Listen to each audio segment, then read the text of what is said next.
much for coming out tonight in the rain. This is really fantastic to see such a great turnout. My name is Amanda Ryman. I'm going to be moderating the forum today.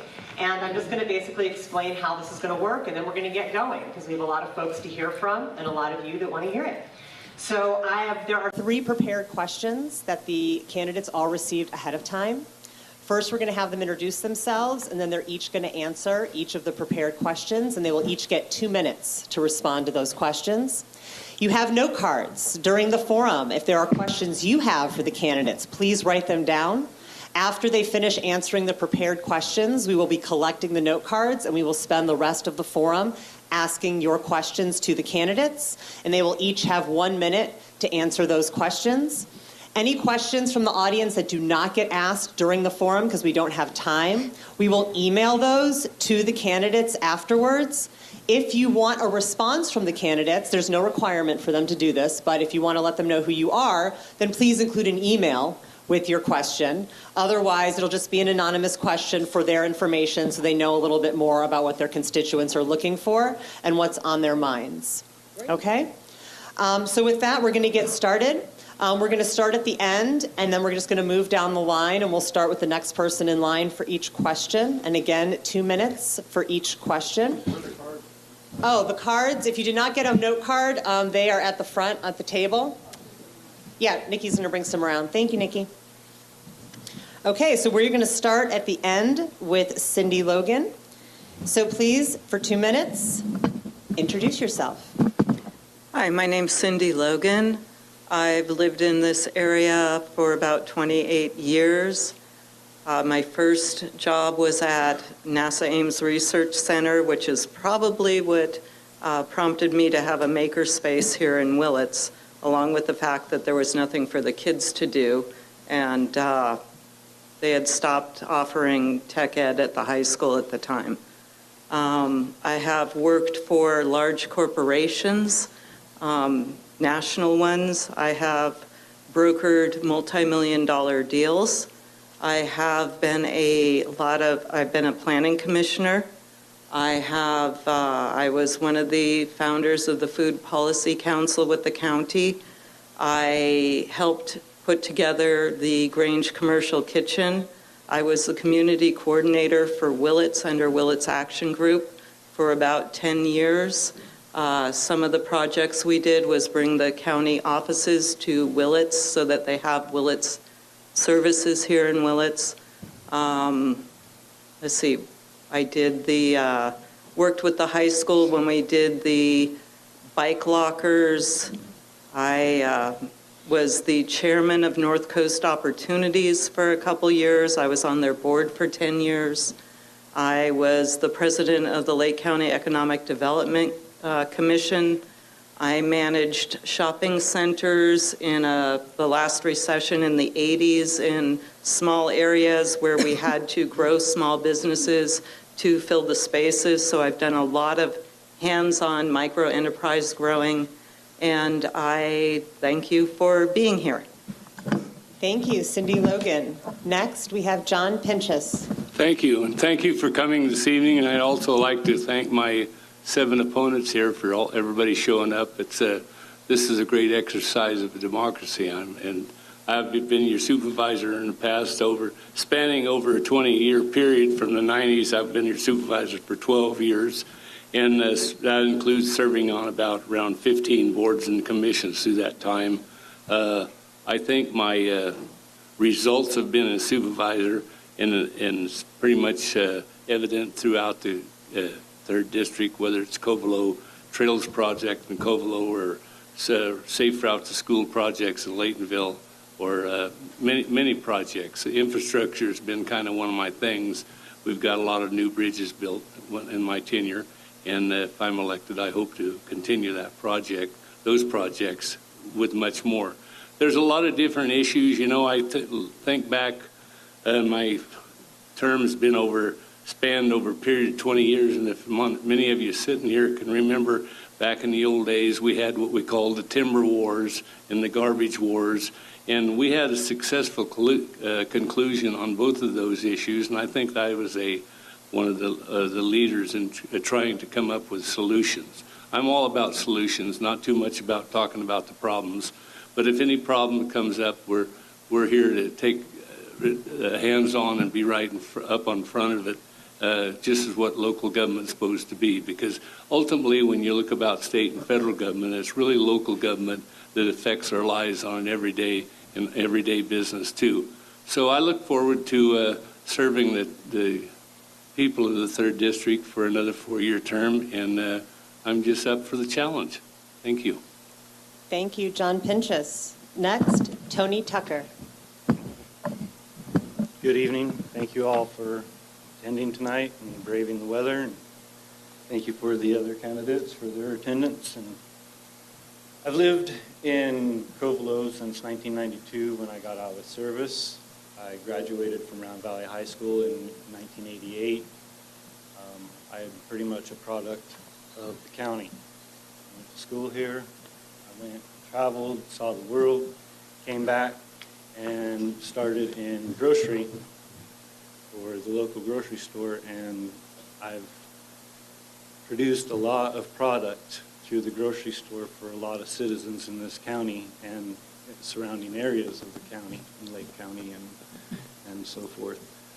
So I have a lot of different connections with people through that enterprise. I've participated in the Round Valley Community Theater, so that's opened me to the other avenues also. I've served on the Covelo Community Services District, where I was a member of the sewer board.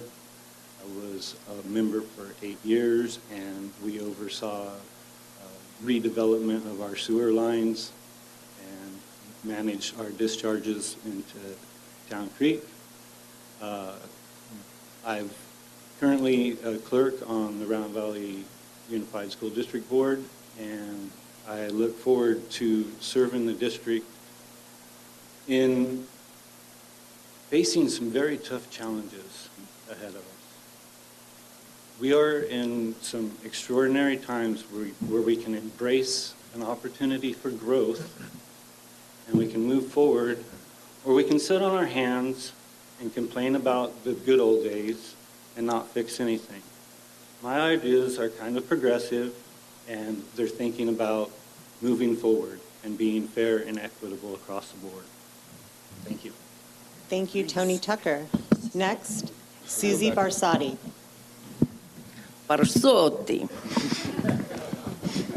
My Midwestern. That's fine. It's flatten it out. Hi. Can you hear me? Is this close enough? Like this? Hi. Showbiz. It's important. My name's Susie, and before I start talking about myself, I'd really like to take a second to appreciate that there's 8 candidates for this little district. I think it represents a great amount of political energy that we're building locally, and I'm really excited to be part of it. I've lived at Black Oak Ranch for 30 plus years. I'm a member of the Hog Farm family, a communal group. Then I've been with that group for 43 years. I'm 62, so that's over half of my life. And it's been a profound experience for me to basically share resources with a lot of other people that you might have something in common with. We self-govern with a consensus model. So twice a year we meet to figure out how we're going to handle our big piece of land and all the businesses on it, which include 2 rental facilities, one of which my husband and I have been producing festivals on for 20 plus years, including the Picnic, Earth Dance, the Ill-Fated Gaia Festival, and currently Kate Wolf Music Festival, which is going into its 25th year, I think. The work that I do with especially festival production, I think lends itself really well to running a local government. When you are doing a live event, such as we do, you really are community building from the ground up. And I'd like to bring that experience to the office of Supervisor and serve you. Thank you. Thank you, Susie Barsotti. Next, we have John Haschak. All right.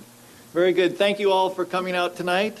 I'm John Haschak, and many of you know that I've been a teacher. I've raised my family. I was raised here.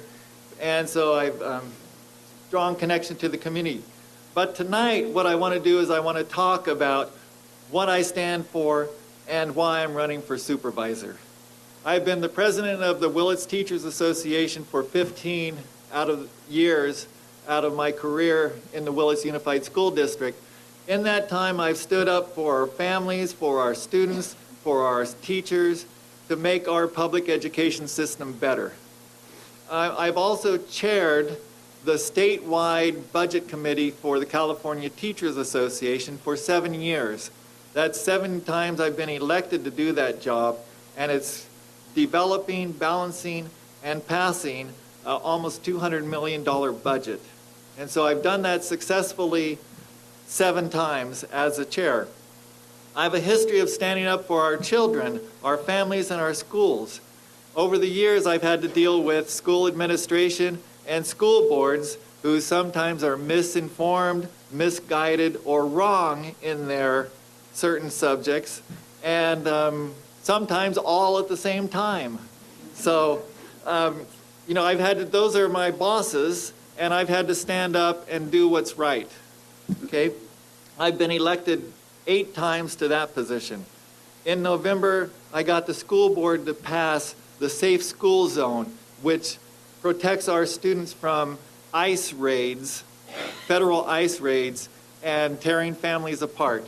So the time went by very quickly, and I'm just going to say that I will carry on that tradition of fighting for the residents of our communities, and I want to make sure that everyone has a decent living and that we can live with pride for what we do. Next, Pamela Elizondo. I've campaigned for office. There you go. This is my 14th campaign for office. I believe my whole platform has always been centered around using the taxpayers' money only to put people to work, restoring our earth. No defense, no space research, no unneeded buildings like the $16 billion new highway at the end of the Golden Gate Bridge. All of that money should be going into putting people to work. They should give us houses, jobs, clean air, food, and water. I worked at state hospitals for 10 years. We experimented with people in terrible, terrible ways. I've been poverty-stricken. I've had my Social Security money stolen from me. I have many, many times gone to prisons to see people who did not belong there, and the judicial system and the jail system were making tons of money off of them and destroying their families and so forth. I have a paper here from the Hometown Shopper that tells about millions and millions and millions of dollars that the city of Ukiah has, and they're salting it away and filing suits against each other, charging us more money with no solutions. We could have housing here if they weren't messing with this. We could have housing here if they didn't put in that bypass. They moved 2 mountains to put in that bypass. They're murdering our earth, and they act like our earth means absolutely nothing. The only way that we can stop this is to start putting people to work everywhere, all over the world, growing marijuana industrially to create oil, gas, and homes. Start them right away, creating homes for our people out of marijuana with an incinerator toilet, so we can set up little nice homes around for everybody, and they can live and work and grow weed and, Pamela reduce Elizondo. and do our trees. Thank you. Next, we're going to hear from Shauna Jevons. Okay, thank you. It's a pleasure to be here with all this passion in the room, I must say. And what I really would like to hear is about all of you, but I'll take this 2 minutes to introduce myself. I've lived here since 1982. I grew up on an organic research farm up on Pine Mountain, and I left twice just to go away for college, most recently to graduate UC Berkeley at the age of 40. I have 2 small kids, and the first time I was in this building in the Grange was for a ballet class, actually, when I was my daughter's age, about 10 years old. So it's nice to see full circle. Now I'm here for a political campaign, a forum. It's always a pleasure to be here in this community. What else can I tell you about myself? My work experience, I worked for I graduated Willits High School in '95, and I've worked for the city of Willits for 7 years, 5 years managing the swimming pool, training lifeguards, working for the Red Cross in health and safety, and 2 years in the Public Works and Engineering Department, where I managed construction contracts, and I also did the testing of the landfill out towards Hearst. So I have experience in the public and private sectors. I've started 2 businesses of my own. I owned a surf shop.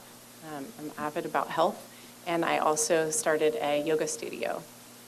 So I would say I love being here. I'm really interested in health, deep roots in the community. My children are fourth generation Willits, Mendocino County children. My grandma still lives in Willits, and she just turned 101. Fantastic. So, yeah, and then my youngest is 9. So we have a full spread of 4 generations working to serve you, and I'd like to continue my work in the public sector, just providing my transparency and authenticity. Thank you. Thank you, Shauna Jevons. Next, Michael Horger. Hi, good evening. Yeah. Good evening. My name is Michael Horger, Mike. I'm 4th generation. My kids are 5th generation from here. My parents went to school here, at this school, and they both graduated from the high school here. I graduated from the high school here. My son graduated last year, my daughter this year. I was honorably discharged from the United States Navy, and I came back home. I have served as business agent for Teamsters Union. I worked at Masonite in Ukiah, and I negotiated the contracts for all the employees, and I represented the employees when there was any kind of dispute or problem there.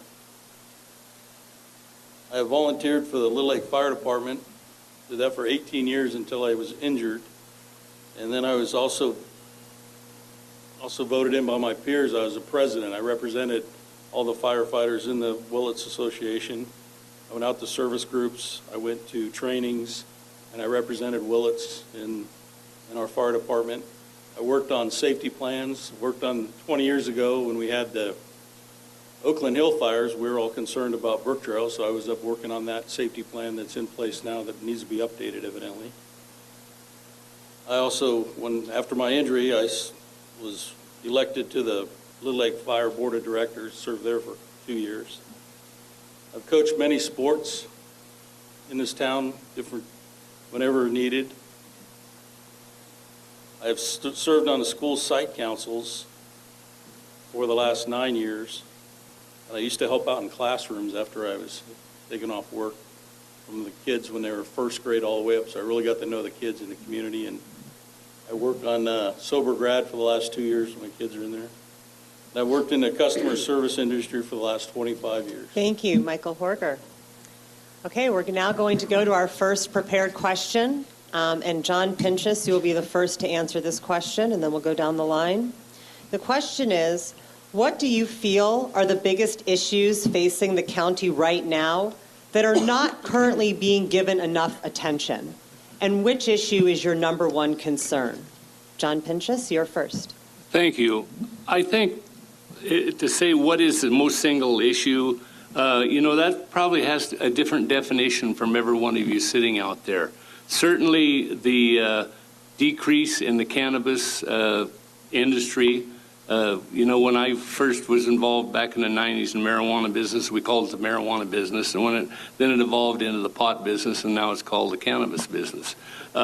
Really not much changed. It's almost went kind of full circle. Back in the late 60s and early 70s, it was something that people kind of done on the side, started out as a hobby, then they realized they could sell their product, and then that increased to back to 80s and the 90s to where people were making their sole living from it. And it looks like it's now trending back to where it's a part-time business for a lot of people, part-time income for people.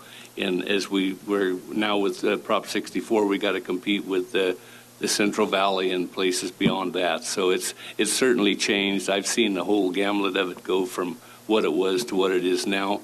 That's a real challenge, the regulation, taxation part of the marijuana industry. Frankly, it's a little bit beyond Mendocino County. I mean, you have the state water quality control moving in areas in Mendocino County that they didn't even know they existed before. So those are real issues that I think we can have an effect on the state, and that seems to be the biggest kind of elephant in the room, to speak, is the state issues with cannabis. As far as local cannabis regulations, I want to keep it very simple for the small growers and not lose that total industry to the Central Valley. So that's going to be a challenge. There's other big challenges countywide. The issue of the Potter Valley project and losing our water source for the whole greater Ukiah Valley, even though it's not an issue up here in our district, but it's certainly an issue in the county. Next, Tony Tucker. Oh, no, I'm going to keep away. All right, no sweat. I can raise my voice if I have to. So I think the biggest issues, they're not being given enough attention right now. So we're focusing on not enough attention right now. Affordable housing, mental health services, rural transportation and roads. Those are issues that are not being discussed really in depth. So I think they're pretty huge issues that are facing our community. Thank goodness we passed Measure B. We have some funding going forward, so we can discuss that, and that's moving forward. But right now, we're discussing ordinances a lot, and as we should, because we should be thoughtful and respectful of how the ordinances are written, and they should be productive for producing a vital economy for Mendocino County. Embracing green tourism, I'm calling it. Embracing the Emerald Triangle moniker.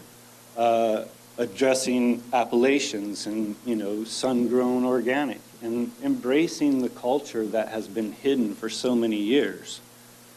It was voted by the voters to be accepted. So it's time to accept it. And not try and penalize the cultivators that have been growing and trying to sustain some kind of living. Let's not damage what their quality of life has achieved so far. Let's try and equal that and make it productive so they can carry on in the future. I think right now, my main concern is lack of services facing rural areas of the county. Mainly populated rural areas, Laytonville, Covelo, and the like. And that's countywide, not just 3rd District. We need to be thinking about all our rural areas and everything they add to the economy and to our culture and to our quality of life. Thank you very much. Thank you, Tony Tucker. Next, Susie Barsotti. I might win your vote. You might win my vote. I know, but the voting booth is private, so no one will ever know. Well, I can't disagree with anything that was just said. I completely agree with Mr. Pinches that there's as many driving issues as there are probably people in the room. Overall, I'm concerned about our economy and the crash of the cannabis industry. I'm worried about losing my neighborhood. I'm dug in here. I'm expecting to be buried here, and I'm an ally and in alliance with people like myself who are dug in for a lifestyle. That's why I moved here. I'm in the music business. I'm in the entertainment and hospitality business. And so I guess I would say I'm very concerned about losing the culture and the thread of the neighborhood that I live in. So the economy, I think we need to diversify in all sectors. I think we need to get really crafty with the way that we're applying our talents. We need to collaborate really hard with each other right now. There's a lot of Native talent in our district and in our county overall. And I'm always on the lookout for talent. I like to find it, I like to cultivate it, and I like to manage it and push it forward, or just collaborate directly with it. I'm really concerned that there's so much taxation and regulation, but not enough promotion for cannabis. I think it's really unfortunate and out of proportion. And I take issue with the sign that welcomes you to our county with 3 W's and not 1 weed on it. I think that was a really miscalculation. Thank you. Thank you, Susie Barsotti. I'm going to keep trying that. Next, John Haschak. Yes, thank you. I'm going to speak quicker this time because I ran out of time last time. So we have, the way I look at it, we have 3 big issues. We have economy that's dealing with this time of real transition with the bypass and with the legalization of marijuana. And so we've got lots of things we need to do with that. We need to get career and technical education. We need to look at housing. We need to look at broadband and try to get that in. We have all these things that we need to be doing, and we need to move forward quickly on those things. We need to have a disaster preparedness plan. We cannot go through another fire situation that we had in the fall in Redwood Valley and lose all of our communication in Willits area. That is unacceptable, and we need to have a second access route built out of brook trails. We need to be working on that. It's a disgrace that we haven't had that before, but we are going to work on it when I'm elected. The other thing is we need to look at all of our emergency alert systems in this county. And the last thing is we need to have integrity in our budget process. I don't think we have it when we have supervisors giving themselves almost 40% raise, and then we have a budget deficit. I'm the only one who's saying that I will not take that raise because it's not right when the workers of our county are not getting that. We're losing workers to other counties. We need to be fair. We need to look at the rank and file workers of our county first, not last. Thank you. Thank you, John Haschak. Next, Pamela Elizondo. Our problems center around no jobs, no homes, dirty air, food, and water, and terribly mismanaged money from the federal government down. As far as broadband is concerned, a friend of mine works for AT&T. They gave AT&T $800 million to dig a 2-foot trench from Nevada to Los Angeles that didn't need to be done, and they've done that at least 8 times from Los Angeles north. We don't need that information. We've got tons of satellites, which Vandenberg just put another so many hundreds into the air. We don't need that information. We don't need that technology. The technology we need is to heal our Earth. Our Earth is disintegrating rapidly. We need water. We need clean air, food. We need our children to have some kind of a living and love and life. And we need to get down on it. Mismanagement of funding from the top down is incredible. We're putting $38 million into the mental health unit at the jail. Governor Brown appropriated $3.5 million to build new prisons and maximum pods at the jails. And a few years ago, the people in California voted against new prisons. It's got to be illegal for him to do something that we overwhelmingly voted against.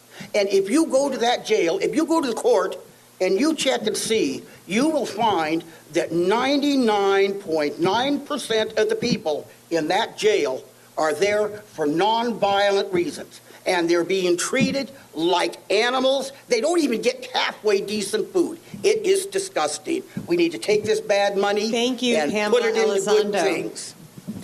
Next, Shauna Jevons. Oh, I'm sorry. All right, thank you.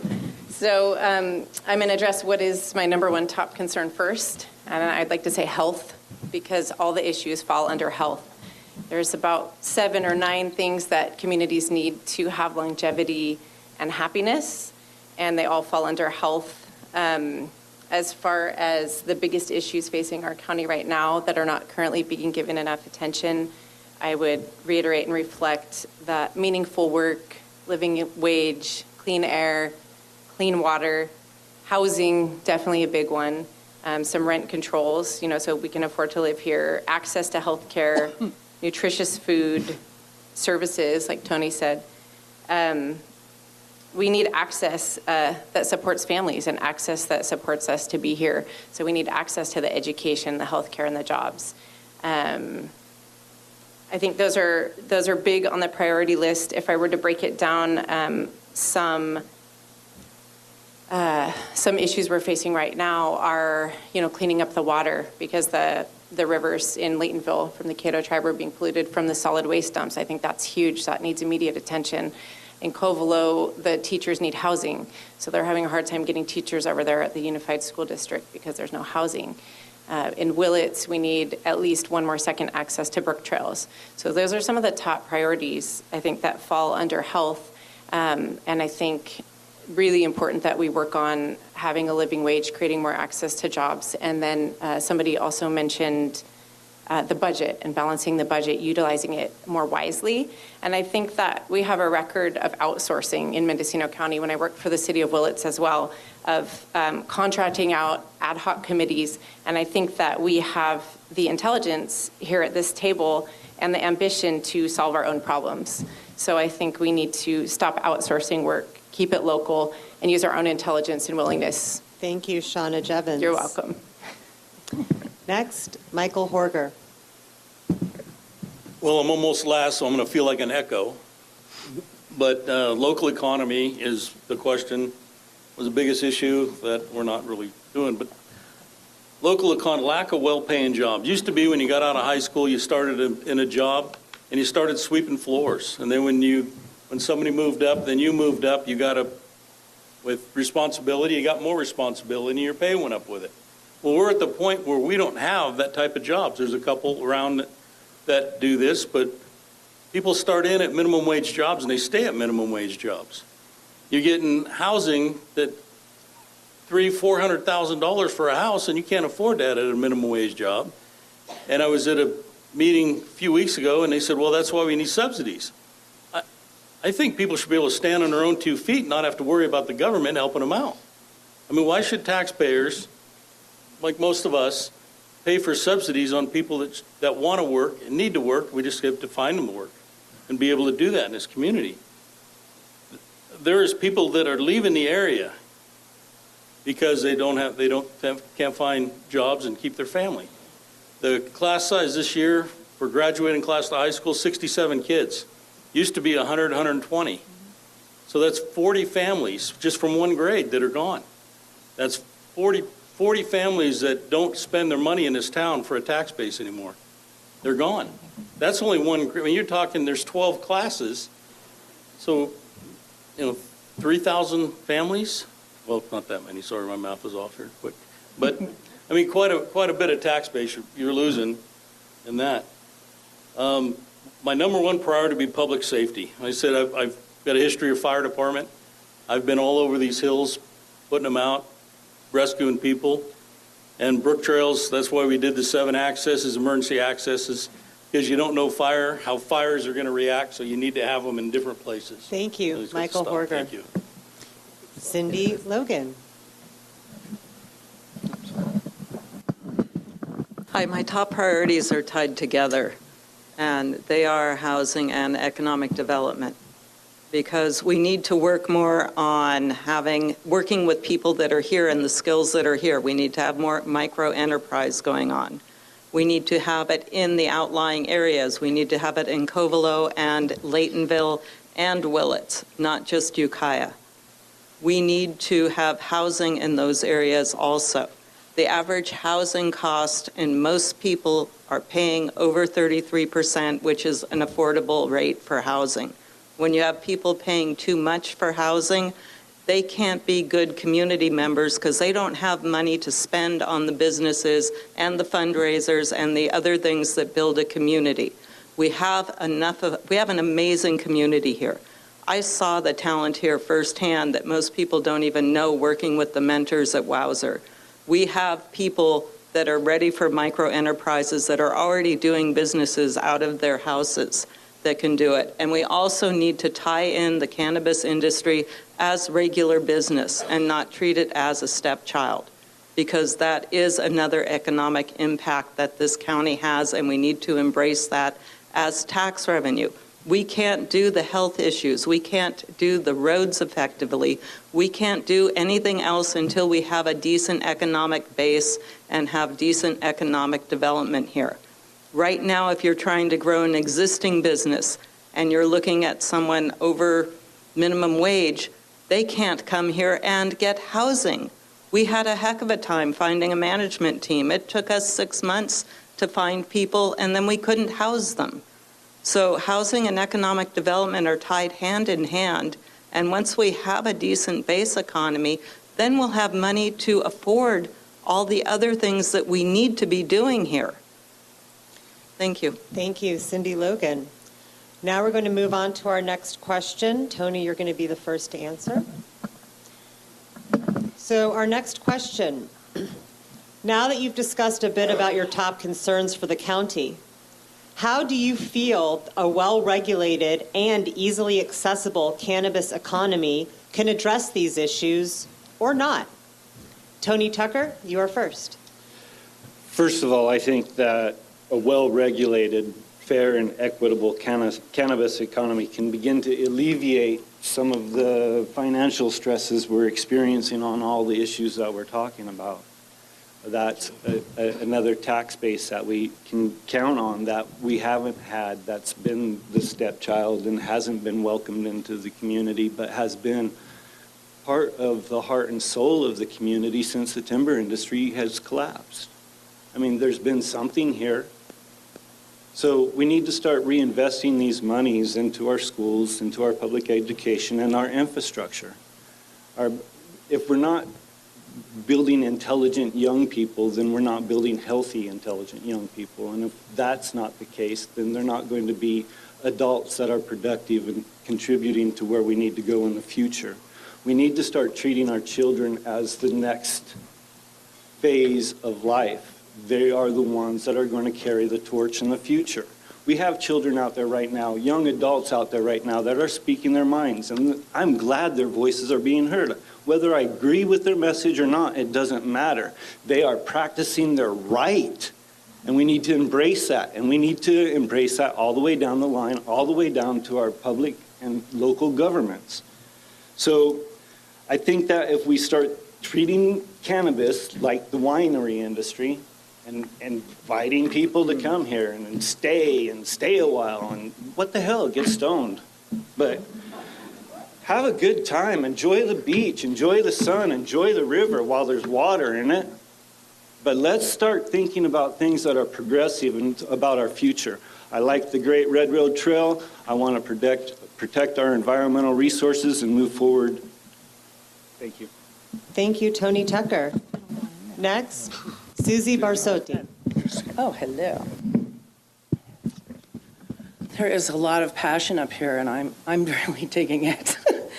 It's a pleasure to be at this table with you all. One thing that concerns me about cannabis is, as heretofore we've been experiencing it, is the boom and bust cycle that California is so well known for. I would like to bust that. I would like to bust that wide open and stop that. We are somehow karmically dependent on this. We're going to do gold, we're going to do redwoods, we're going to do salmon, we're going to do cannabis. But basically it all ends up being a monoculture. If we're dependent on one thing, that's not sustainable. So I agree about canatourism, green tourism. It's called agritourism worldwide. We also need administrators for the cannabis industry. There's a lot of people that know how to cultivate beautifully, but they've never done a profit and loss statement. They don't know how to, there's a big track and trace system coming up that needs, you have to know how to use a computer. You have to know how to do inputs. You have to know how to keep track. Those have not been skills necessarily crafted on many of the hills in our county. I'm also a big supporter of what's being called the integrated farming approach, of which I think Amber and Casey O'Neill, if any of you are familiar with those people that live in my area, are perfect examples. They grow beautiful cannabis. They also grow they are a CSA vegetable farm. They have their starts in the ground already, and he's going in Sacramento doing policy for y'all right now. Amazing people, and I think great examples of where I'd like to see the industry going as a whole with microbusiness and shared resources. Thank you, Susie Barsotti. Next, John Haschak. Right. Well, I attended the 60 days after Prop 64 meeting in Ukiah, March 1st. And at that meeting, I stood up and I said, you know, the state needs to get their act together and make everything more streamlined for the regulation and fee process for cannabis. And that what was happening with the state not honoring their commitment and regulations to the 1 acre cap was just an outrage, and something needed to be happen. And I support the California Growers Association in their lawsuit against the state to honor that commitment that the state had. And so I hope they win. You know, cannabis is a huge industry for this county, and like Senator Mike McGuire said with the Prop 64, is that the potential was for job growth, community development, and reining in the destructive and violent black market. I totally agree with those statements, and I have a good working relationship with Senator McGuire. I hope to when I'm elected, to reduce fees, fee reduction at all levels, such as the water quality fees, especially the Tier 1 fees. And that's something that I could work with Senator McGuire and Assemblyman Wood on. We also need to eliminate the county track and trace program. We need to support the change to taxation for the amount sold rather than the amount grown. We need to reduce planning and building variance fees. And we need to support most of the proposed changes for micro businesses, such as multiple licenses, which give small farmers flexibility to make a profit. And we also need to support the changes for the Williamson Act. Thank I am you, in John support of those Haschak. things. Next, Pamela Elizondo. The medical marijuana field is dead. Everybody has died. People are moving out of here. I suggest that we start growing it everywhere, particularly in wineries and with all other foliage, with all of the produce in wineries. We waste water across the state. They water all day long in 95, 115 degree weather, and our state said people won't pass a law saying that people can't water in 120 degree weather, that they should only water for an hour at night.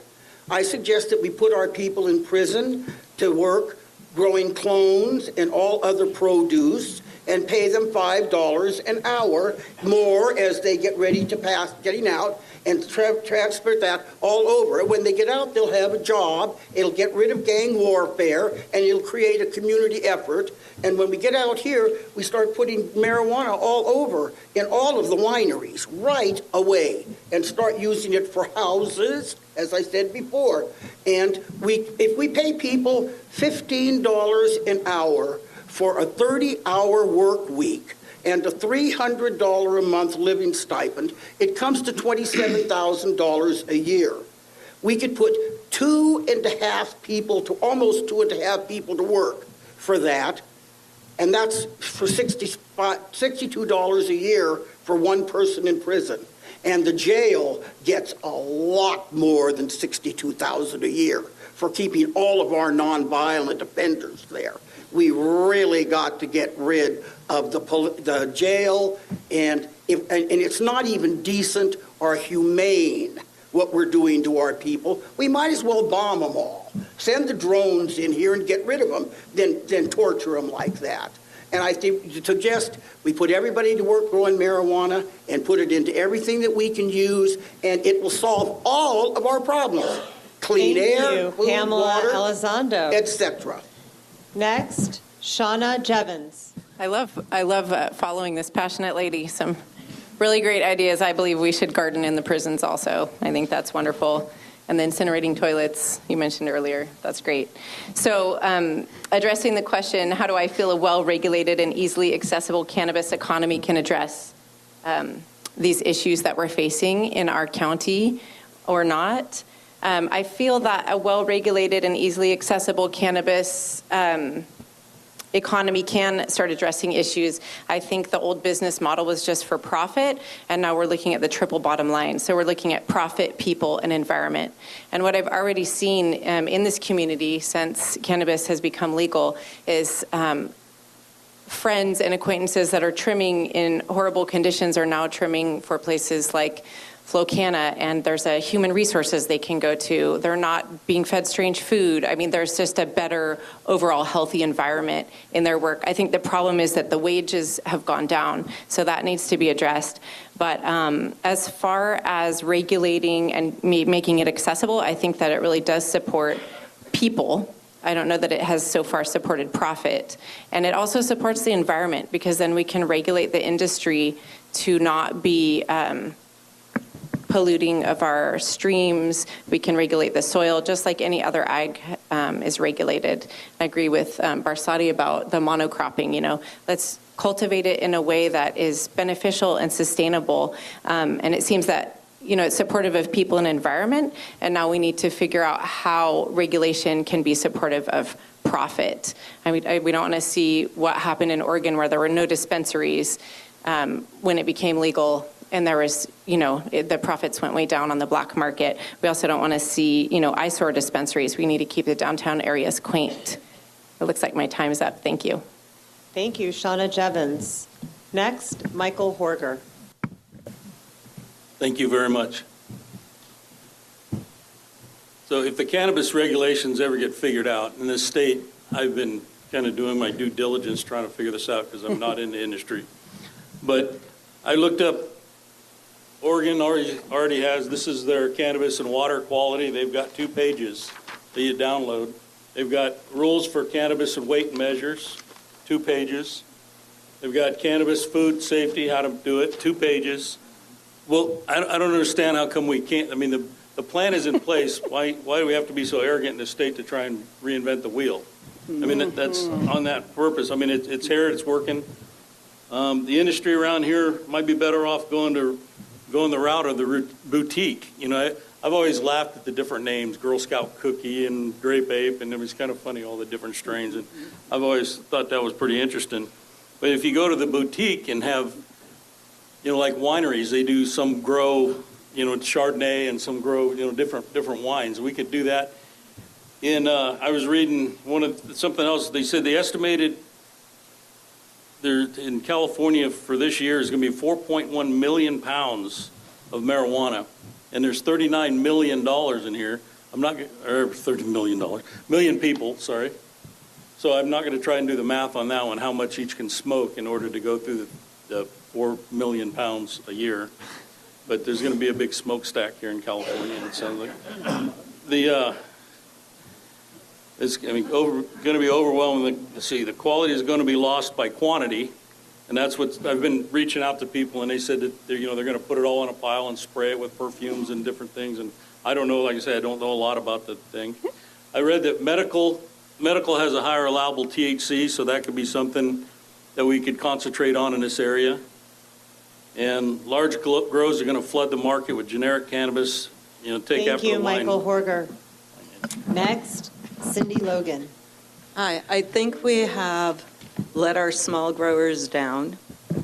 I think we, as a county, had approved the precautionary principle, and we let that down with the indoor big grows we're letting go in right now. I think that we need to focus on realistic numbers for what the cannabis can actually make here, because there's a lot of people growing pot right now all over the state. And our focus that we had before was a reputation for outdoor organic, or organic, you know, we can't use the word organic, outdoor sustainable pot. and we've gotten away from that. And we're putting the cart before the horse. Any other business that came into the county, like, I wonder how many millions of dollars in tax revenue they gave cuts for Costco when they came in. Yeah. This is a business. This is an industry, and we're killing it before it even has a chance to get started. Numbers were used when they put the taxes in that I don't even know what the numbers for what they were making in the county that they would get off of the legal marijuana were pie in the sky numbers. They have nothing to do with the reality of what we're dealing with here. And that needs to be addressed. I tried to find any kind of decent financial projections, and there aren't any because it's in la-la land right now. So taxing people on an amount of money that they're supposed to make and they're not making right now isn't helping anything. And if we get it regulated and done right, yes, it'll make money long-term and should be treated like any other business that gets breaks, so it can make money long-term and have a chance to grow. Thank you, Cindy Logan. Next, John Pinchas. Well, it's to have any good economy in any area, the secret to any good economy is diversity. You got to have different things going on.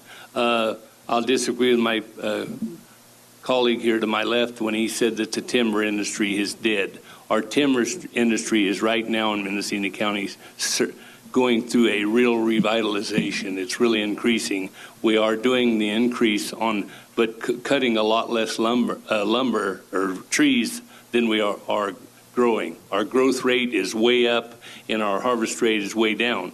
One of the problems we have, though, as far as if we want to talk about industry, we have 2 reload outfits, one of them here in Willits and one of them in Ukiah, that are shipping all those logs overseas. We're not even getting the benefit of our Mendocino County logs because we don't have the infrastructure to operate them. But diversity is the key. When it comes to cannabis, you got to keep the rules and regulations simple. Prop 64 in your state legislature following up on Prop 64 set a bunch of erroneous regulations, and then agencies like the State Water Quality and Division of Water Rights got involved, and all they had was dollar signs, and they want to charge people a lot of money, and people aren't making a lot of money in the cannabis business right now because of the extremely low prices, and are competing with the Central Valley and all the rest of the West. So in order to move forward with the marijuana industry, if we want those small growers to stay in business, we got to keep the taxation low, and we got to keep the regulation low. We got to keep the state of California and those agencies out of Mendocino County to where the small farmers can do it good. We already have a statewide grading ordinance. You can't move over 1,000 cubic yards without getting a grading permit. Those are our rules that are already in place.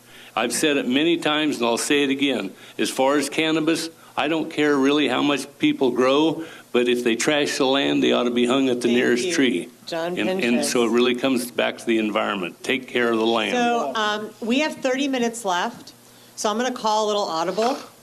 And instead of asking the third question, which a lot of you kind of went into anyway during your last question, we're going to start with the audience questions. So if you have a question on your note card, please raise your hand. And Nikki, you could collect the questions from people and bring them up. And each candidate is going to have 1 minute to answer the audience question. And again, if your question doesn't get asked today, then I will be emailing these to the candidates, and so they will have an opportunity to respond to you. And so I'm going to go ahead, and I have the first question here.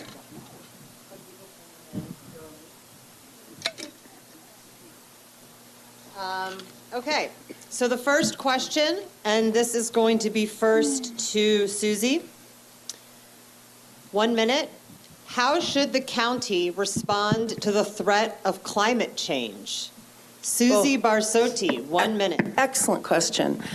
I actually am very concerned about fire preparedness, and I'm glad to have a chance to talk about it.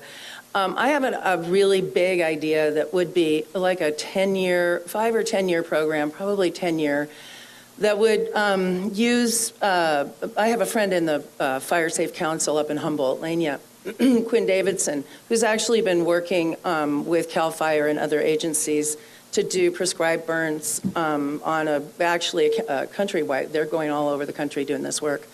And there's methods like these, and removal of, implementation of Measure V, for instance, would be part of that. But what I'm thinking is a county-wide effort and broken down into maybe 10 different areas, and over 10 years, we could provide very high-paying jobs, $45, $50 an hour jobs, to reduce our fuel load and bring up the canopy levels so that we Thank could you, stop Susie these Barsotti. wildfire A minute goes by really quickly. things. Okay, next, John Haschak.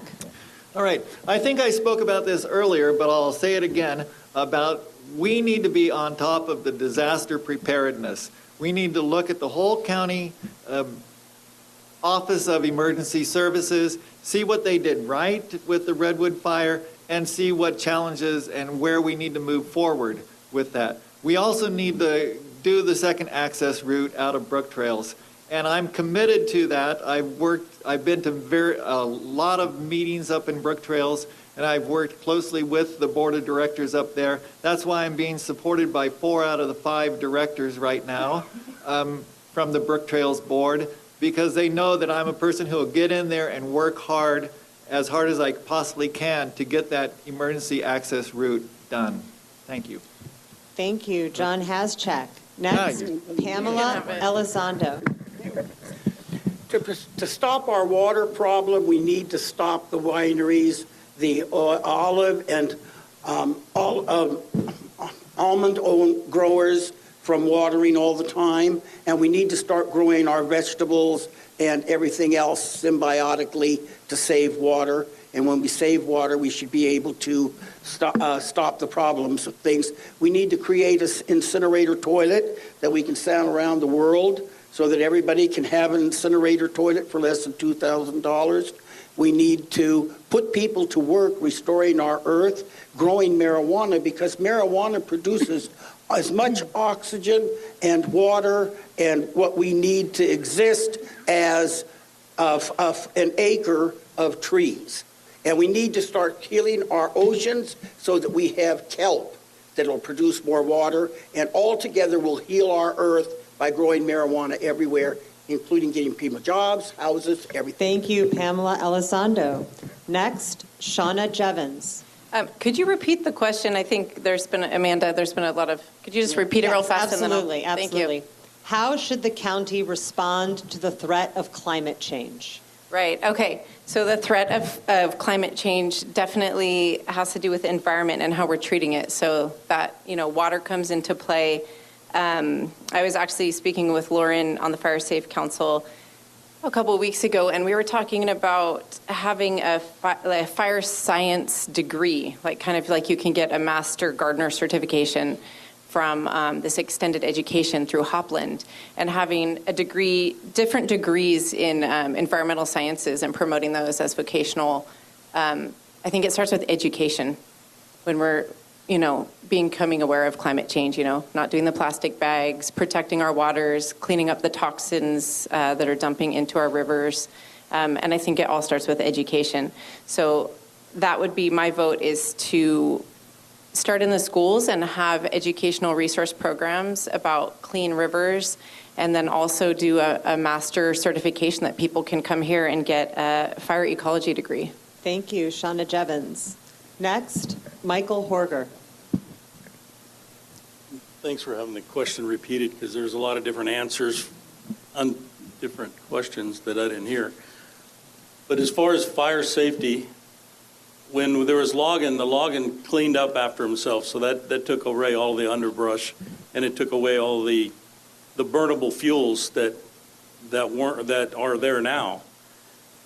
They burn the fires hotter, the hotter the fires, the more they move. The fires make their own temperature, they make their own wind, so they're unpredictable. And that's why the 7 accesses out of Brook Trails was put in, because you can put in a second access, and if it's where on the east side of the road, and the fire goes up the east side of the road, you're going to be trapped in brook trails. That's why we have 7 different accesses to the different sides. To the back, you have to go up over the north Sherwood Road, but there's just a lot to look at besides just a second access. Thank you, Michael Horger. Next, Cindy Logan. We're dealing with infrastructure that was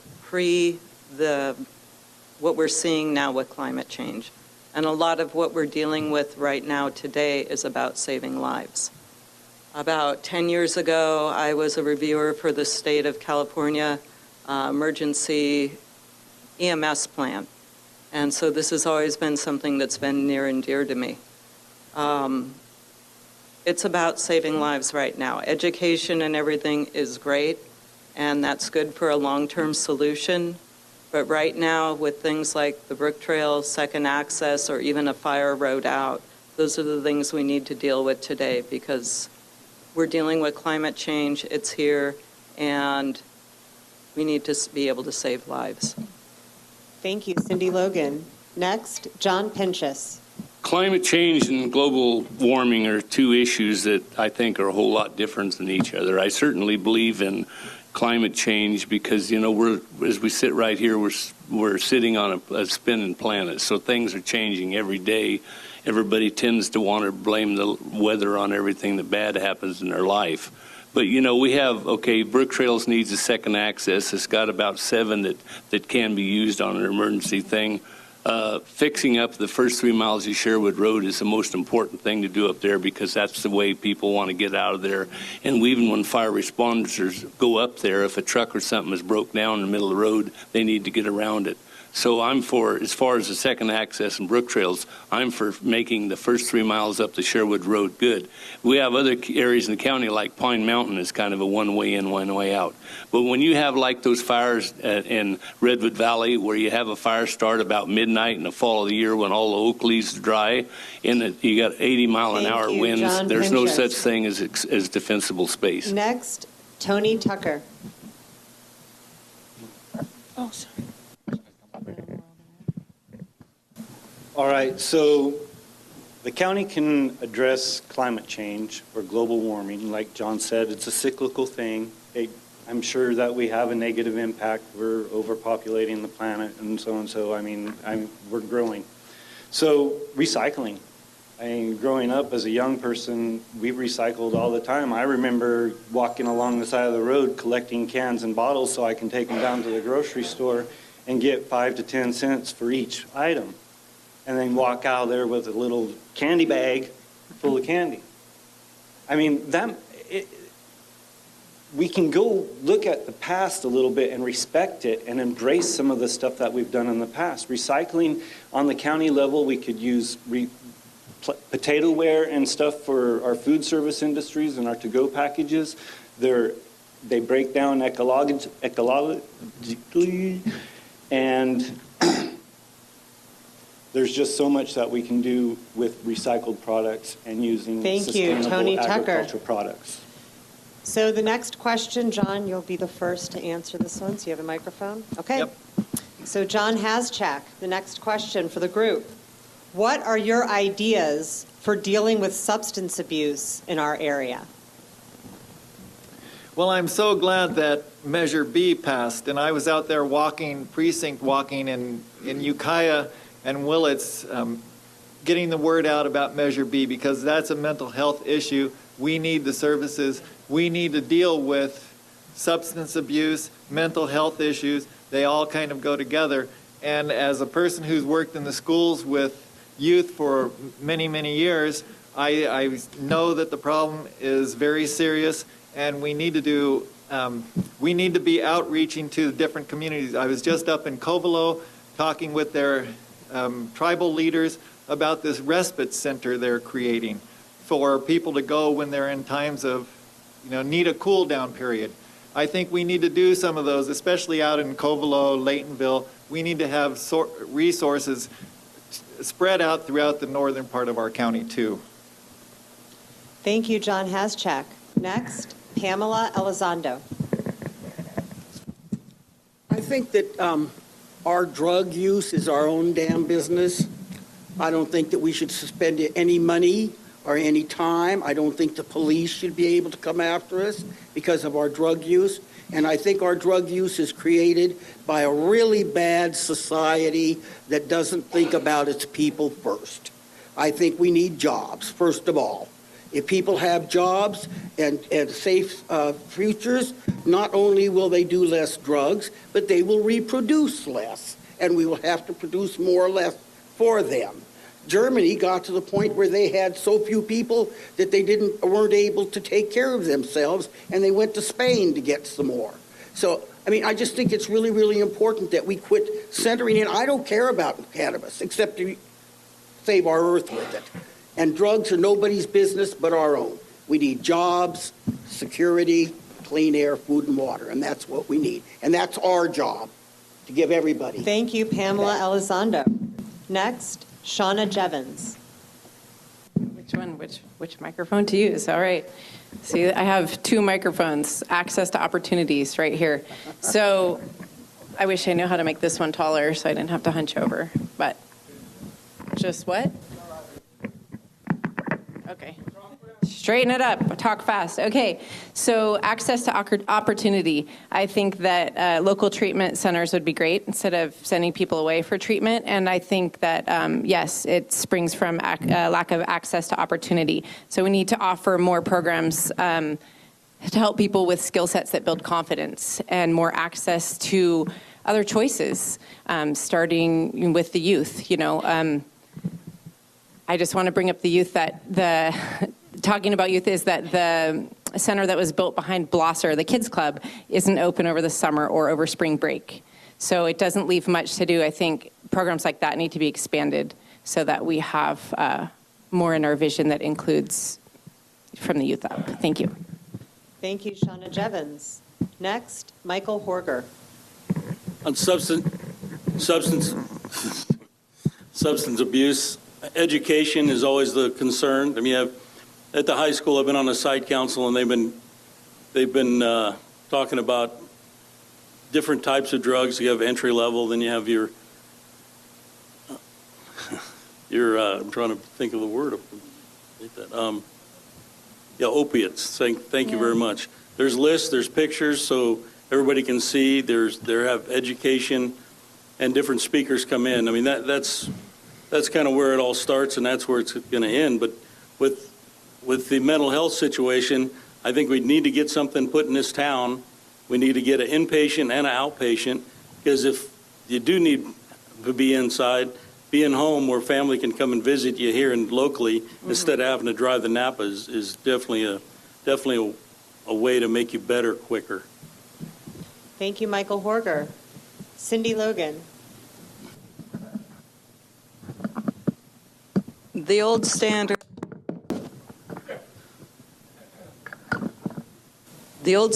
of substance abuse, where a rat will drink heroin water till it dies, has been debunked. The new standard with substance abuse is take the same rat, put it in a cage that's a nice cage with other rats, and it stops using the heroin water. That's where communities come in, and that's why we need to strengthen each community so we have jobs, services, and housing in each one of our communities. And that's the best way to stop substance abuse. We have something for the kids to do in each community. We have little mini maker spaces where they can learn things and use their hands and be creative. That's how we stop and work with substance abuse. It's not about having more clinicians there. Having them available is good, but it's having a strong community is what's going to stop it. Thank you, Cindy Logan. Next, John Pinchas. Well, I think you shut me off here. I think when it comes to substance abuse, drug dealing, or in any of that, we've got to get upstream from this. We've got to do a lot better job with our youth. We always talk about, drug programs in our schools. The reality of it is, in the 3rd District, there's very little emphasis on drug abuse in our school system. And we're running for county supervisor. We have very little effect, because we have elected board members, trustees in your school districts. But the county, because it's the county that pays basically the bills and the taxpayers put up the money, it needs to be, we got to get upstream because we're just not doing a good job with our youth on telling them the pitfalls of continuous drug use, whether it's alcoholism or any heroin, cocaine, or whatever the whole gauntlet of drugs. We got to do a better job in our schools. We got to be more effective. I started that when I was on the last 4 years ago, and you just don't get very far because you're not on the school boards. John Pinchas. But we got to get upstream to the problem. Next, Tony Tucker.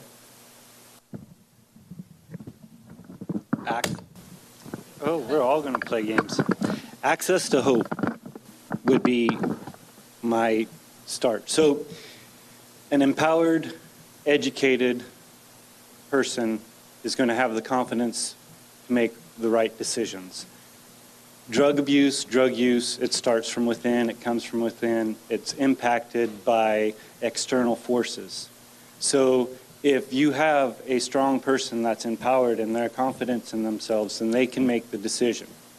Wasting money on Just Say No and all those other programs, they're not effective. We have to focus on education that leads our people to follow their hopes, their dreams. That's all I have to say on that one. Thank you, Tony Tucker. Next, Susie Barsotti. I love that, access to hope, and I'm going to build on that. And everybody here at this table, I think, really has excellent minds and vision.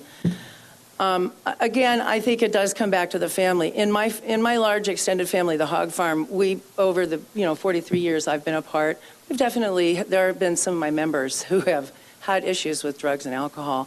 And the only way that we could deal with it was to focus on it as a group and really make changes on a group level to show that that's how much we cared. And I see expanding that model out and out and out into so all the stuff that's been set up here about having meaningful work, having somewhere to live, being able to feed your family, and having self-respect, those are the foundational parts of not having a huge drug problem in your community. Thank you, Susie Barsotti. Okay, this will be our last question, so it is a cannabis question. And Pamela, you're going to be first to answer this.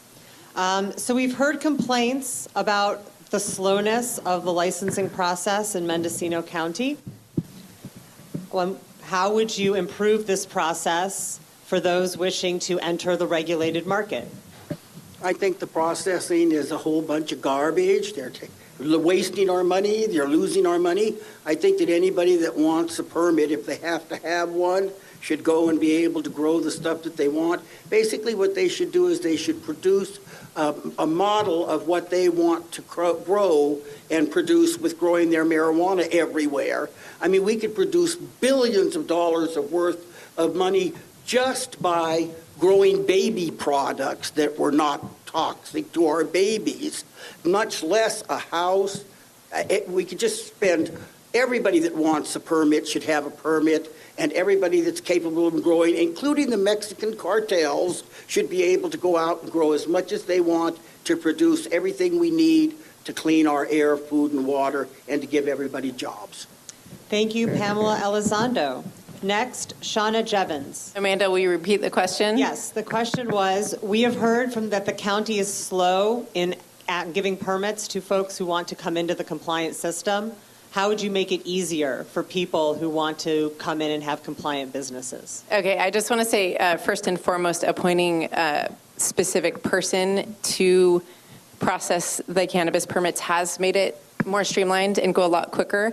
I'm really grateful for that. It relieved the bottleneck. And I think that surveying the farmers, I think that the farmers should be asked that question myself. The small farmers are full of a lot of information. I think they should be surveyed and listened to.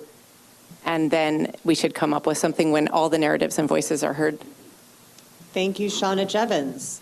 Next, Michael Horger.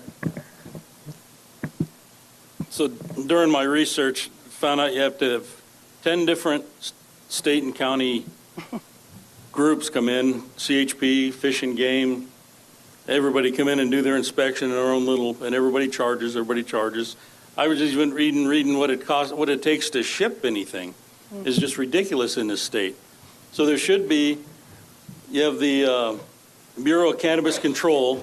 They should be the overseers, if that's who put them in charge, and they should either subcontract into private citizens in order to get the licensing done, but it shouldn't like go to DMV to get anything done, because I know everybody's been to DMV, and that's who's in charge, same kind of government that's in charge of the licensing. It should be streamlined, and if we need to go to one entity to do it, that should be the way it should be done. Thank you, Michael Horger. Next, Cindy Logan. I too believe it needs to be streamlined more. We need to have people get licensed and be able to be licensed, because we need to be able to stop the black market and the people that are hurting the waterways and the environment. We're not going to be able to go after that while we're in this gray zone, while people are trying to get licensed and not licensed, and it's taking so long. We need to be able to let people get licensed. It will help their economies of the licensed people if we could get rid of the black market and the people that aren't licensed. Thank you, Cindy Logan. Next, John Pinchas. Well, thanks to some folks actually here in this room, we've protected our forest land and our rangeland zoning. I think it's important. I think back in 2014, when our sheriff came up with the idea, along with the help of the district attorney, the zip tie program, which allowed people to grow up to 25 plants in their backyard and pay a very small fee. I think that's solved a lot of it there without any further regulations. If you want to go any bigger than that, then you might have to go through a use permit, whether it's a major use permit or a minor use permit, and that's up to public scrutiny. But as far as somebody that wants to go just up to 25 plants, let them do it. Maybe charge them a $20 per plant or a $500 location fee, because if there is a call or something, the neighbor don't like it, the sheriff will be the agency to respond, and they have to be reimbursed somewhat. But keep it very simple. Keep it, as I said many times, I could write the cannabis regulations on the back of a bar napkin. Thank you, John Pinchas. Tony Tucker. I'm pretty much in agreement with Shauna on this issue. I think that a permitting process needs to be streamlined. It needs to be more conducive. I don't think that ordinances should be any more strict than at the state level at this time. And I think it's ridiculous, some of the measures that they're going through. Unfortunately, we're over 6 months away from being seated, so there's not a lot that we're going to be effective on this issue. But one thing that you have to do is you have to vote for the person that's going to be amendment-oriented and work on amending ordinances, so they do work for the community, so they do work for both sides, people that are pro and con for the marijuana industry. So with that in mind, if we're respectful of that, we can move forward and make good choices. Thank you, Tony Tucker. Next, Susie Barsotti. Let's go. I am in agreement with Devin Jones of the Agricultural and Business Coalition in Ukiah, who recently said on the radio that as far as she sees, there are all the proper regulations in place already in the county and at the state level, and there's a lot of redundancies. And I'd like to build on that, Ms. Devon, and I'd like to suggest that the county get out of the regulation business with cannabis altogether. I would like to see the county do that. It's completely streamlining down to nothing, supporting the state regulations as they apply to our rural area. I would like to see the county push back on a regular basis on some of these state level regulations. Everything is very fluid right now, and it will probably still be fluid in 6 months. And that's where I would go. Thank you, Susie Barsotti. Next, John Haschak. All right. Well, I'm not in the cannabis business, but I'm willing to listen. And I've learned a lot in the last 6 months or so that I've been running for this office. I really want to support the working group process that we have, which is really citizen involvement at its very best, where we have citizens who have a real interest in the cannabis business, working with county staff on such things as overlay districts, the micro businesses, and the track and trace program. We also need to look at, explore what might happen if we have public banking, because we have a real problem with finances for growers. And we need to look at also things like streamlining the licensing process for co-ops, because when people get to the processing part of the cultivation and then processing, people can't afford all the regulations. So let's look at co-ops and make that a possibility. There's lots of things we can do. You can see more at #4supervisor.com. Thank you, John Haschak. And with that, it is exactly 8 o'clock. Thank you so much to our candidates for participating, and thank you so much for coming and participating as well.